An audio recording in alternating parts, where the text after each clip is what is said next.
மனிதனுக்கு வரும் பெரும்பான்மையான துன்பங்களுக்கு காரணம் நாக்குதான். ரொம்ப அற்புதமான ஒரு விஷயந்தான் இது. வாழ்க்கையில் எப்பொழுதுமே ஒரு மனிதன் சந்தோஷமாக இருக்கணும் அப்படின்னா அந்த மனிதன்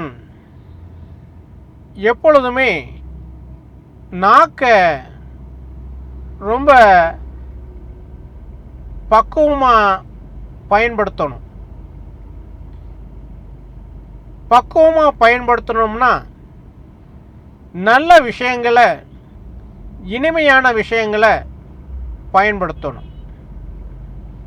அதே நேரத்தில் மற்றவங்க கிட்ட பேசும்போது ரொம்ப சிந்திச்சு கவனமாக பேசணும். அப்படி இல்லாத போது சிந்திக்காமல் பேசுனா, சிந்திக்காமல் பேசக்கூடிய வார்த்தைகள் சரியான வார்த்தைகளாக இருக்காது. அது மற்றவங்களுக்கு புரிகிற மாதிரி இருக்காது. சிந்திக்காமல் பேசும்போது மற்றவங்களுக்கு அந்த வார்த்தைகள் புரியாமல் போயிடும். புரியாமல் இருக்கும்போது நீங்கள் வார்த்தைகளை தவறாக பயன்படுத்துகிறீங்க அப்படிங்கிற எண்ணம் அவங்களுக்குள்ள வந்துடும். அதனால் எப்போ மற்றவங்கக்கிட்ட பேசினாலும் ரொம்ப பக்குவமாக பேசணும். அப்படி இல்லாத போது வாழ்க்கையில் பல பிரச்சனைகளுக்கு ஆளாக வேண்டிய சூழ்நிலைகள் ஏற்படும். மனிதன் எப்பொழுதுமே பிரச்சனை இல்லாமல் வாழ கற்றுக்கணுமே ஒழிய பிரச்சனைகளை உருவாக்கிக்க கூடாது. அப்படி உருவாக்கிட்டா மனிதனுடைய அறிவு அதுக்கு மரியாதை இல்லாமல் போயிடும். மனிதனுக்கு 6 அறிவு இருக்குதுன்னா அதைய சிந்திச்சு செயல்படுத்துறதுக்காகத்தான் 6 அறிவை இந்த பிரபஞ்சம் கொடுத்திருக்கு. மனிதர்களுக்கும் எப்பொழுதுமே மனசுக்குள்ள வேறுபாடு வரக்கூடாது. மனிதர்களுக்குள்ள எப்பொழுதுமே மகிழ்ச்சி இருக்கணும் அப்படின்னு சொன்னா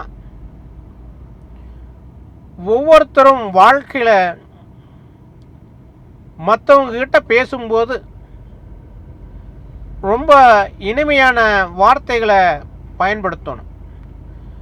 ரொம்ப பக்குவமாக யோசித்து அந்த வார்த்தைகளை பயன்படுத்தும் போது அந்த மனிதனுக்கு மதிப்பு தானாகவே வந்துடும். மற்றவங்க மதிப்பு கொடுக்கலையே அப்படிங்கிற எண்ணம் வராது. ஏன்னு கேட்டால் நாக்கு யார் ஒருத்தர் மென்மையாக பயன்படுத்துகிறாங்களோ, அதில் வரக்கூடிய சொற்களை யார் ஒருத்தர் இனிமையான சொற்களாக பயன்படுத்துகிறார்களோ அவர்களுக்கு வாழ்க்கையில் கோபம் என்பதே வராது என்பதுதான் உண்மை. நாக்குதான் ஒரு மனிதனுக்கு கோபத்தை வரவழைக்கிறது. நீங்கள்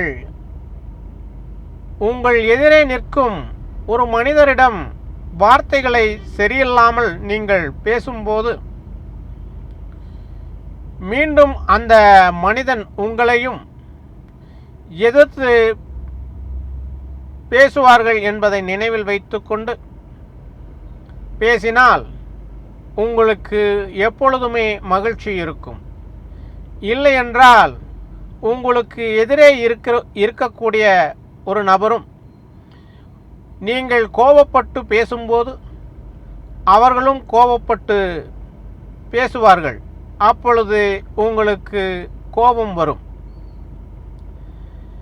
ஆகையால் எப்பொழுதுமே மனிதன் கோபமில்லாமல் தெளிவான நீரோடை போல் இருக்க வேண்டும் என்றால் உங்களுடைய வார்த்தைகளை மென்மையாகவும் அழகானதாகவும் பயன்படுத்தினால் நீங்கள் வாழ்க்கையில் எப்பொழுதும் தெளிவான நீரோடை போல் வாழ முடியும். தெளிவான நீரோடை போல் நீங்கள் வாழ்ந்தால் மற்றவர்களுக்கு நீங்கள் எடுத்துக்காட்டாக இந்த மண்ணில் வாழ முடியும் என்பதுதான் உண்மை. நன்றி.